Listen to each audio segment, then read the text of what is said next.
Hola, sean todos bienvenidos a nuestro programa Ministerios de Fe. Quien les habla es el pastor Marcelo Parrelia. Y hoy estamos con un programa acerca de viajes misioneros, cómo tiene que ser un misionero, los desafíos que va a enfrentar, cómo una persona debe planear sus viajes. Y todo esto lo va a responder nuestro apóstol Carlos Oroño. Sea bienvenido, apóstol. Muy buenas tardes, querido Marcelo, ¿cómo están?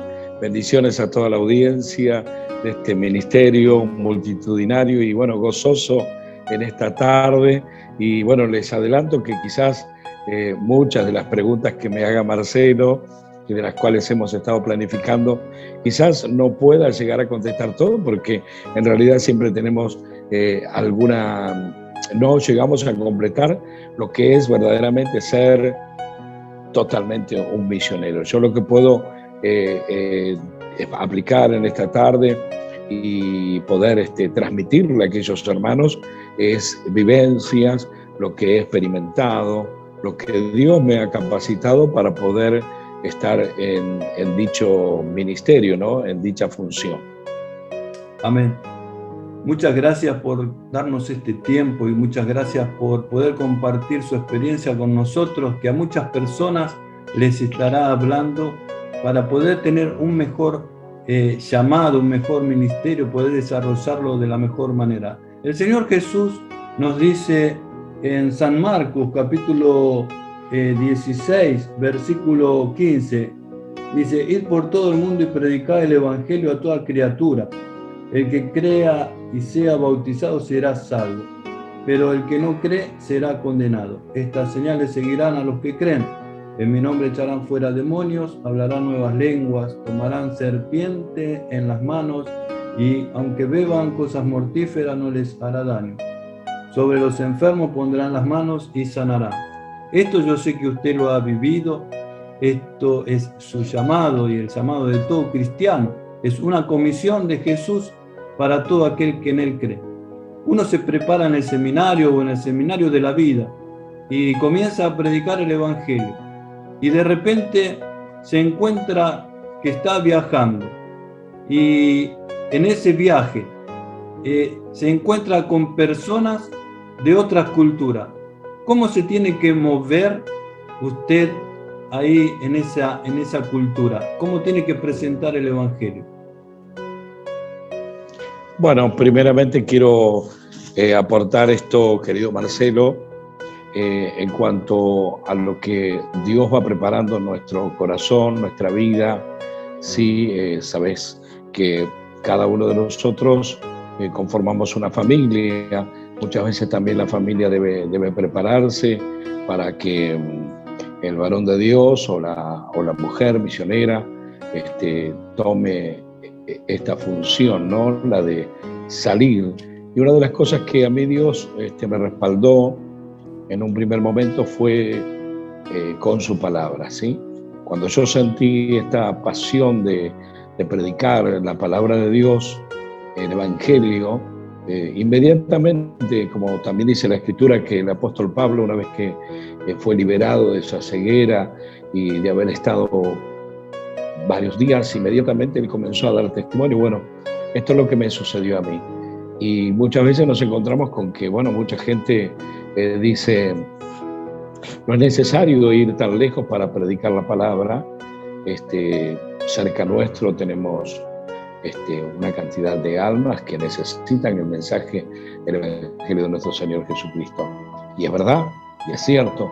Pero lo que me sucedió a mí que yo comencé a predicar a todos a mi alrededor, tal es decir que en mi barrio hicimos campañas, en otros barrios diferentes, Claypole, Bursaco, Bernal, Quilmes, y lo que a mí me llevó es a que cada día Dios me daba testimonio de que donde yo iba, su palabra hacía que mucha gente se convirtiera al Evangelio.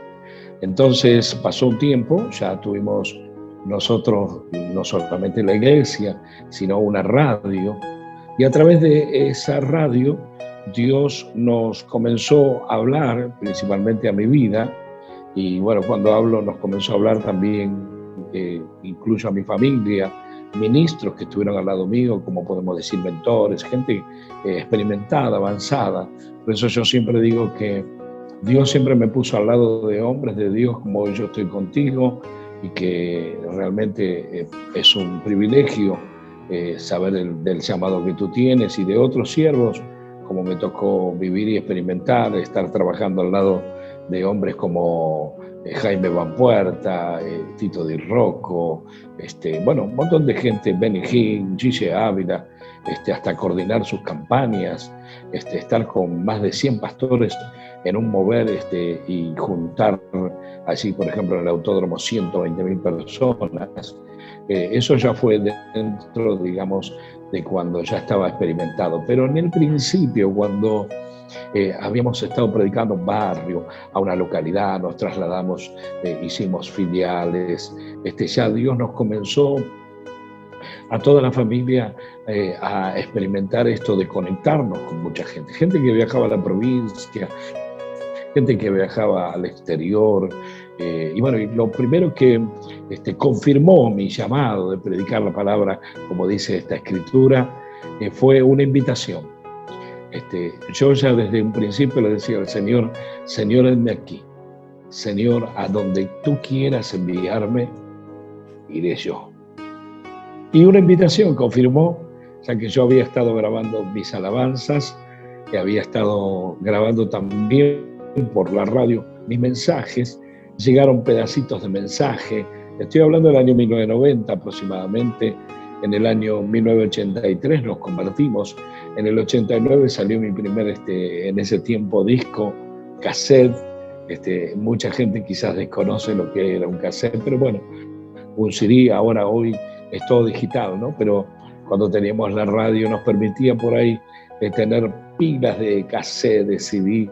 Y bueno, mis cassettes también se comenzaron a duplicar, y diferentes ministerios me invitaban, y bueno, llevaban, algunos me bendecían dándome una ofrenda, otros me decían: hermano, ¿por qué no me da un cassette? Que yo voy a ir a la radio de Paraguay y la voy a estar llevando para que la escuchen. Otros: me da este material, lo llevo a Chile, lo llevo a Brasil, y así se fue expandiendo. Y ahí es donde yo siento de que Dios solo se promociona, no necesita del hombre. Si bien es cierto, también sabemos que somos instrumentos de Dios en sus manos, ¿no? Pero cuando hablamos de extender el reino, si Dios quiere extender el evangelio, lo va a hacer de esta forma menos, esperada de parte nuestra, ¿no? Una forma inesperada. Un día vino un cantante muy conocido, que seguramente por allí, por Brasil también estuvo ministrando, y en las provincias, mi hermano cantante Polo Negrete. Y bueno, yo justamente estaba en las campañas cantando con Rabito, Pueblo de Dios, Adrián Junior, diferentes ministerios, y resulta que viene Polo a mi casa, cosa de extrañar, que yo nunca lo había invitado, pero teníamos ya el comienzo de la radio, ¿no? Y me dice: vos sabés que estuve en Paraguay, Carlos, y como vos cantás y alabás al Señor, escuché tus alabanzas, y un pastor me dijo que quería invitarte. Y allí nació el primer viaje misionero, en el cual, como yo abrí la Biblia en el micro, en ese tiempo viajábamos en micro a Paraguay, 20 horas, era un trecho bastante largo, y este pastor tuvo la deferencia de invitarme a mí, a mi esposa y a mi hijita Annie, que tenía poquitos años, 5 o 6 años. Después me pidieron que me quede 15 días más. Mi esposa se vino y yo me quedé un mes en total, así que fue tremendo la bendición de poder compartir en ese primer viaje. Cuando subo al micro, que justamente lo había dicho, Dios me da una palabra y me dice: Abraham salió sin saber a dónde iba. Y así es como es la vida del misionero. Muchas veces desconocemos a dónde nos dirigimos. Y bueno, tengo para contarte tantas cosas, querido Marcelo, pero sé que tenés algunas preguntas y después yo voy a completar todo aquello que me preguntes. Gracias, apóstol. Mira, yo tengo acá en Lucas algo que me llama la atención en el capítulo 10, versículo 4. En el 3 vamos a leer. Id, yo os envío como corderos en medio de lobos. No lleves bolsa, ni alforja, ni calzado, y a nadie saludéis por el camino. ¿Cómo se prepara un viaje misionero? Porque a veces tenés y a veces no tenés. El Señor está enviando para probarlos en la fe sin nada. Es verdad, Marcelo, lo que vos estás entregando a los hermanos para que también, bueno, muchos se edifiquen, ¿no? Este es un pasaje bíblico muy importante porque el Señor mismo dice, aquí yo os envío como corderos en medio de lobos. Primeramente, cuando nosotros salimos, tenemos que estar preparados con esa fortaleza que Dios nos da, con esa armadura, haber ayunado, haber orado, haber planificado algunas cosas, porque no todas quizás las vamos a poder administrar o desarrollar antes de que suceda, ¿no?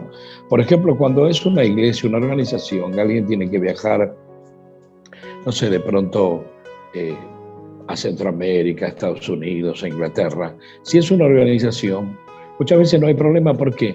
Porque ya te eligieron el lugar donde vas a estar, el hotel, quiénes te van a recibir, te van a enviar el pasaje. Pero hay otras formas de las cuales Dios se glorifica. Por ejemplo, aquel que sale, como lo dice la Escritura, sin bolsa y sin alforja.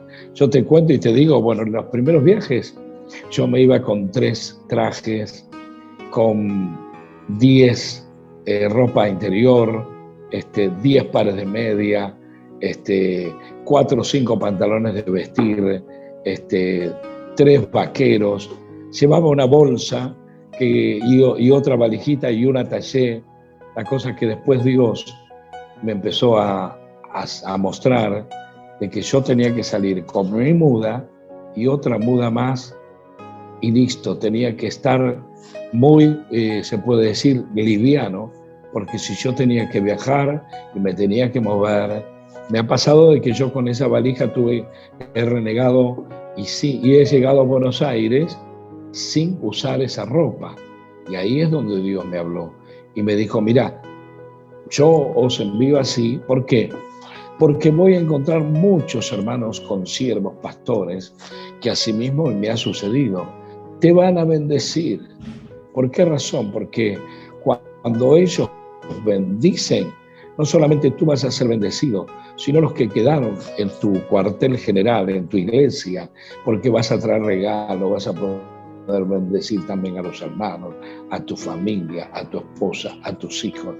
Y te vale decir que pastores que están bajo nuestra cobertura en viajes misioneros, por ejemplo a Perú, le he traído, que yo he comprado con dinero, ¿sí?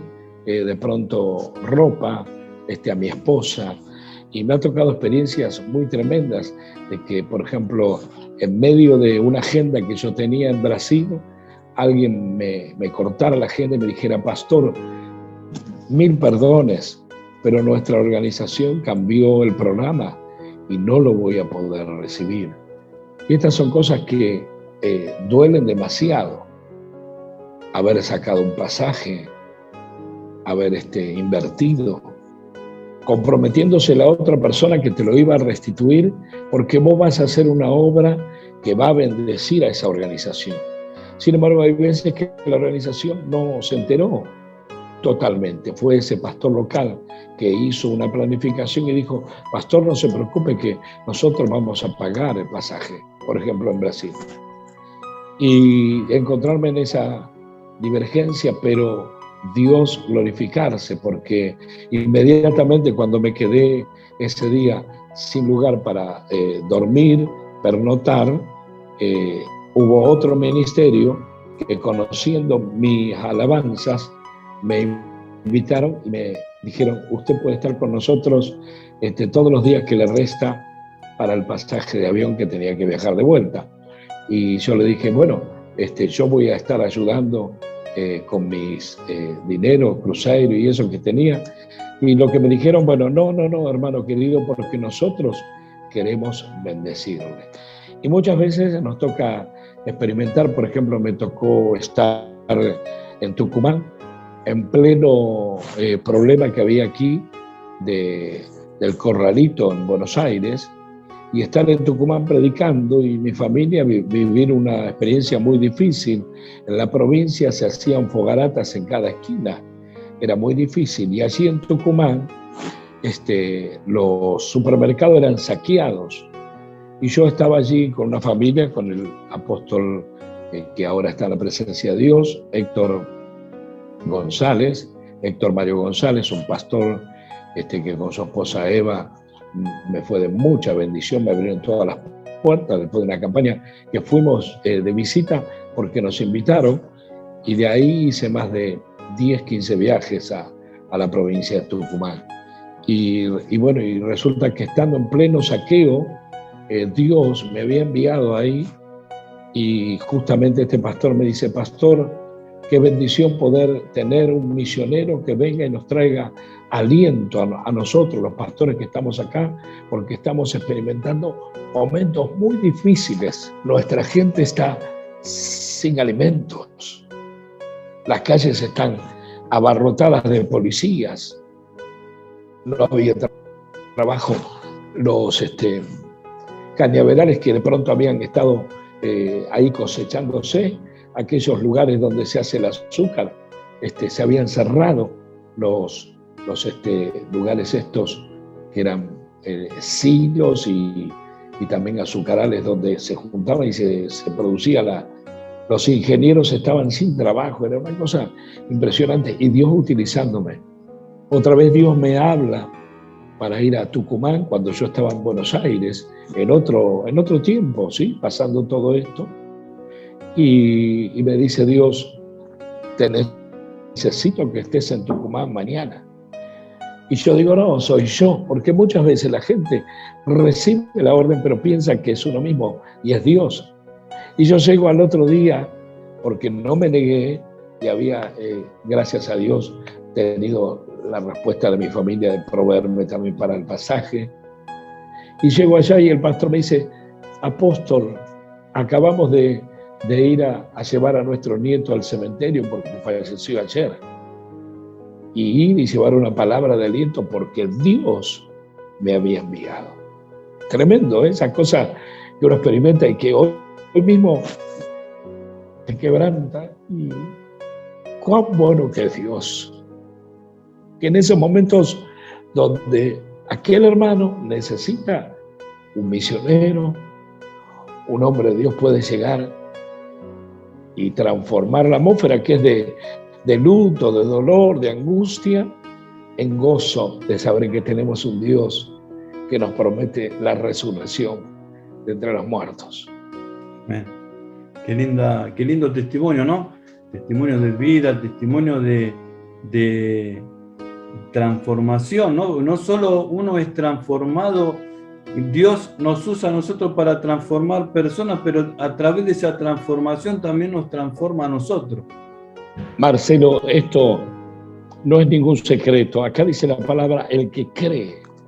Y yo desde el primer momento le he creído a Dios en que Él iba a manifestarse en mi vida de la misma forma como yo he contado en un principio, que Él se me manifestó en una forma sobrenatural, ¿sí? Sobrenatural porque en mi naturaleza humana yo no podría llegar a entender, ¿sí? Primeramente pensé que, bueno, puede ser alguna manifestación diabólica, no, pero era una voz potente, era una voz del tercer cielo, era una voz de la cual me estaba llamando. ¿Por qué? Porque Él me había conocido ya desde tiempos anteriores.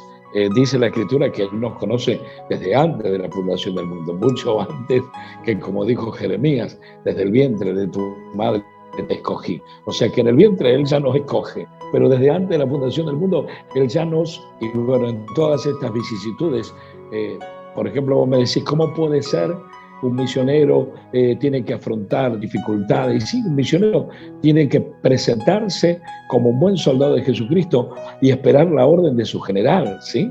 De su general del ejército. Mira, cuando yo estaba en Lima, Perú, me salió una invitación para ir a la selva, al Amazonas. Yo nunca había ido a la selva, a lo sumo había ido al Chaco paraguayo, al Chaco nuestro en el norte, pero nunca había ido a la selva. Y ni sabía que de Lima tenía que viajar 20 horas en micro, y era todo un lugar terrible porque es todo ripio, algunas partes sí hay asfalto, pero en otros lugares está ripio y asimismo está al borde de un monte alto, ¿sí? Que tienen alturas 1000 metros, 500, y abajo está el barranco donde cruza riachuelos, ¿sí? Y está un abismo, sería un precipicio de 50, 60, hasta 70, 80 metros, y no se zarandean así. Y bueno, yo no sabía todo eso, pero una noche antes de viajar, una pastora, la pastora Lucy Martínez, que está allí con el ministerio en Chorrillos, en Lima, Perú, me dice: pastor, usted va a viajar allí, ¿le parece? Dice, mire que es bastante difícil, duro, y es muy riesgoso. Y yo ya tenía el pasaje en la mano, y porque me lo había dado la persona que me había invitado y que me acompañaba también. Y le digo, amada, tengo el pasaje y yo sé que el Señor enviará a su ángel delante de mí.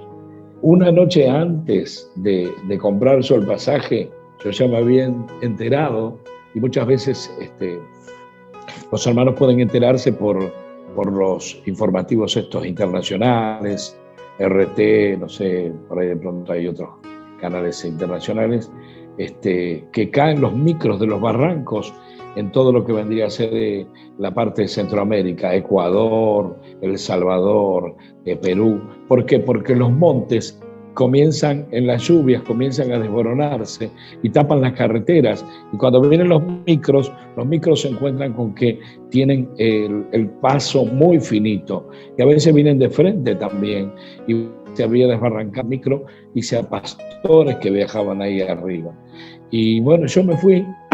Lo que yo no sabía tampoco, que en ese tiempo también había focos de sendero luminoso todavía. Y bueno, los focos de sendero luminoso son aquellos que todavía están traficando con la cocaína, incentivando a aquellas personas que quieren cambiar de cultivo a que igual sigan con la cocaína, porque a ellos les conviene traficar, son narcos y todo eso. Pregunté cuando apenas salimos, comenzamos a entrar en la selva, y veía, era impresionante, yo veía una palmera de 100 metros como una hormiguita a la distancia, era una cosa impresionante, y los barrancos, y pregunté, había unas edificaciones, y digo, ¿y esto? Y no, esto era el cuartel general de la policía, dice, pero vinieron una vez los narcos y los mataron a todos, eran como 30, dice, los mataron a todos. Ah, qué bien, bárbaro. Ahí me estaba interiorizando de dónde yo me estaba metiendo. Pero gracias a la misericordia del Señor, me encontré con que llegué a destino, ¿sí? Y después a la vuelta también experimentar esa cosa de incertidumbre, de riesgo, pero sabiendo que iba adelante Dios guardándonos, ¿sí? Y esta es la fe, la que predicamos y la que entendemos, que Dios nos dice: para mí el vivir es Cristo y el morir de pronto es ganancia. Amén. Y estamos llegando al final del programa, apóstol, y quería hacerte la última pregunta. Por ejemplo, un misionero va a China o a otra parte del mundo y se encuentra con comidas que no son las habituales a las que uno está acostumbrado. Si usted no come esa comida, usted está lastimando, ¿no? Quizás ofendiendo un sentimiento, ¿no? al anfitrión, un sentimiento de sí, culpa, ¿no? de incomodidad. ¿Cómo debería un misionario, cómo debería comportarse en ese momento? Por ejemplo, ¿no? Personas que van a China y hay víboras para comer y un pulpo vivo y esas cosas, ¿no? Es cierto, querido Marcelo. Mira, ya de por sí te digo de que el apóstol, el misionero, el evangelista, el pastor, maestro, profeta, se tiene que adaptar a lo que dice la palabra de Dios y ponerla por obra. si no dejaríamos de ser siervos. Muchas veces me ha tocado y experimenté estas situaciones.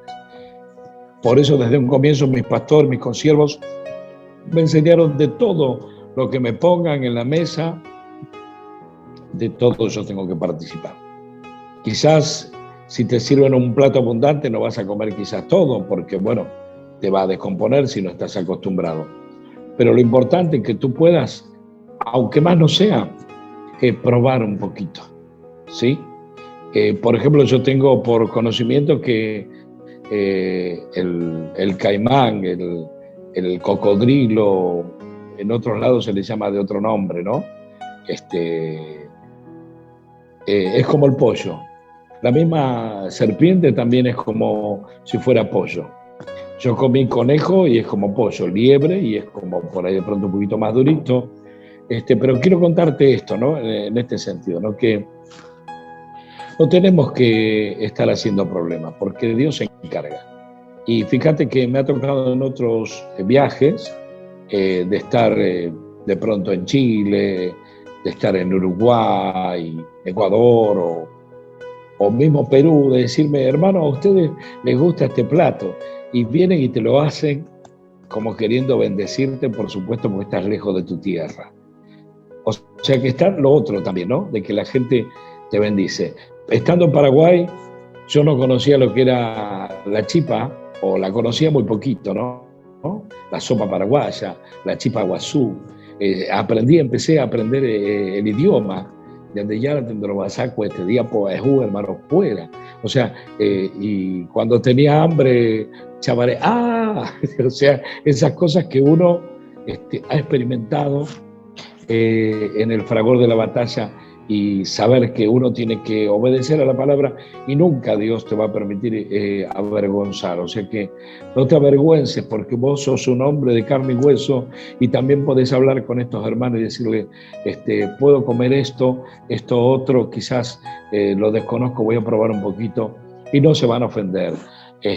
Lo otro que te quería decir, me ha tocado ir a lugares donde me han invitado a decir, hermano, usted tiene el hospedaje, y encontrarme fuera de la ciudad en unas viviendas que ya, digamos que no eran viviendas, que eran como tolderías, y abrías así un cortinado y tenías un campo, y que de pronto había perros como si fueran, no sé, jirafas grandes, enormes, me llegaban a la cabeza, y esos perros bravos, y ir al baño.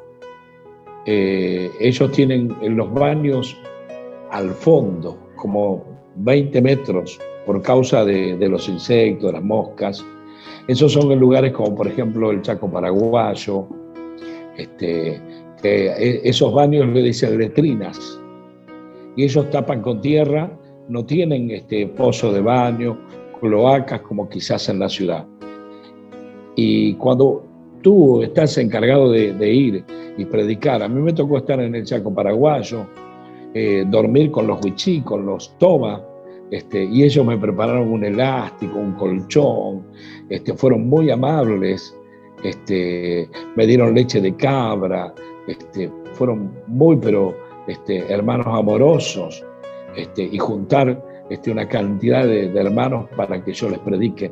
Y creo que en este video vos vas a poder aportar, porque tengo videos de estos hermanos, quizás lo vas a poder poner, y también para otra charla poder contarte, ¿no? De decir, bueno, llegar a un lugar y decirme, hermano, no tenemos nada para darle, quiere un té, y decirme, nosotros hicimos de esta planta, de este árbol, hicimos dulce, quiere dulce con pan, es lo único que tenemos para darle. Y yo en ese momento sentir el gozo, estar en un lugar que a uno lo reciben como a Jesús, y que lo honran con lo poco que tiene. Y es maravilloso, porque la palabra dice, si en lo poco fuiste fiel, en lo mucho te pondré. Gente que yo he visto que su rancho se venía abajo, y poder ver a los 2 o 3 viajes seguidos, de poder verlos cambiados a esta gente, de verlos ya con unos pantalones de vestir, ya levantadas las paredes de su iglesia, porque tenían en su propia casa una habitación que eran tolderías, esas cosas que uno las experimenta y dice, gracias Dios.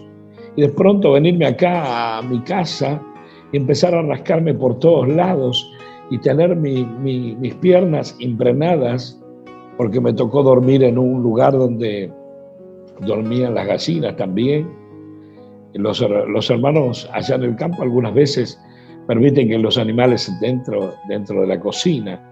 Y yo me acosté en un sofá y me recuerdo que al otro día me picaba las piernas. Y así estuve como 10 días. Y llegando a mi casa me encontré con que mis piernas estaban hinchadas así. Fui al médico y el médico me dio de estos analgésicos. Me dijo, no es nada, es una erupción, me dijo. Y un día, pasado varios días, mi hija compró para los perros un insecticida. Y era tanto el ardor de aplicación que le agarré y le dije, ¿por qué no me das un poquito? Dame una tapita. Y me pasé en la pierna, y hermano, y caían los piojos que se habían escondido debajo de la carne. Y poder decir, gracias Señor, porque yo fui al médico, pero tú me diste la receta, y al otro día no tenía más nada, desinflamado. La piel es una cosa que enseguida uno se da cuenta, y que no es una erupción porque sí, sino que yo me rascaba y salía un piojito blanco, y después me rascaba y salía más, hasta que cuando me pasé las 2 piernas, ya estaba, gracias al Señor, me lavé y se habían caído, eran montones que se habían ocultado debajo de la piel. ¿Y qué puedo decir? Gracias Señor, porque si padecemos con Cristo, juntamente también reinaremos por Él. Esto es algo como decir, ¿no? Pagamos un precio en el ministerio, ¿sí? La salvación es gratuita, pero para promocionar al Señor que no necesita, ¿sí? Nosotros nos promocionamos como que también sufrimos con Él. Esa es la bendición de poder decir gracias Señor, porque aunque más no sea un poquitito, podemos llegar a ese lugar donde hay una necesidad y alcanzarle algo, llevarle lo primordial, la palabra de Dios. Amén. Y eso significa ser siervo de Dios. No estamos al servicio de una institución, sino al servicio del reino de Dios. Y esto es muy lindo lo que estás contando, porque no somos pastores asalariados, somos pastores que vamos de corazón a llevar el mensaje de Cristo. Amado apóstol, ¿podrías orar por todos nuestros oyentes? Te doy las gracias por este ministerio, mi querido hermano Marcelo Parrelli, a su esposa, Señor. Gracias porque ellos están, Señor, allí, también representando a la Federación Melquisedec, nuestra federación, a la cual estamos dando cobertura a muchos pastores y consiervos y aquellos que realmente anhelan servirte de todo corazón. Padre, bendice a mis amados hermanos, a donde llegue este testimonio que pueda ser de mucha bendición, Señor. Padre, no nos predicamos a nosotros mismos, sino predicamos a Jesucristo y a este crucificado, y al tercer día resucitó de entre los muertos. Glorificándose allí, gracias Señor, visto por los ángeles, predicado al mundo entero, como dice tu palabra, recibir arriba en gloria. Gracias, Padre eterno, por lo que tú nos diste esta bendición, lo que muchos ángeles anhelaron, predicar el Evangelio, tú nos diste esta gracia y esta virtud por el Espíritu Santo. Amén y amén. Yeshua les bendiga, Dios les guarde. Gracias, Pastor Parrelli. Hasta otra oportunidad. Amén. Muchas gracias, apóstol, por esta palabra que nos ha enriquecido y nos está alertando y preparando para nuestro trabajo ministerial. Gracias. Apóstol, ¿cómo puede hacer la gente para entrar en contacto con usted? Para aquellos amados hermanos que en cierta manera quieran comunicarse con nuestro ministerio, quieran invitarnos, ¿sí?, para poder estar allí predicando su palabra también en otros países, pueden estar marcando, ¿sí?, el 00, ¿sí?, el MAX 549 11 64 69 46 94. Carlos Oronio en el Facebook y también en el ministerio de Marcelo Parrelia se pueden comunicar y nuestro consiervo nos estará marcando las invitaciones. Shalom. Querido amigo, amiga, estamos llegando al final de este video. Quiero pedirte que te dejes usar por Dios y que compartas esta palabra para que muchas personas puedan ser bendecidos. Y quiero pedirte que te suscribas al canal y que puedas ser parte de esta gran familia, donde este canal es un canal de iglesia. Es el canal donde muchas personas no pueden ir a la iglesia y están participando de una palabra de Dios, donde tu corazón es restaurado, es fortalecido y es consolado. Entonces, quiero agradecerte por haber participado con nosotros en este programa y que Dios te bendiga. Nos seguimos viendo en este canal. Dios les bendiga a todos.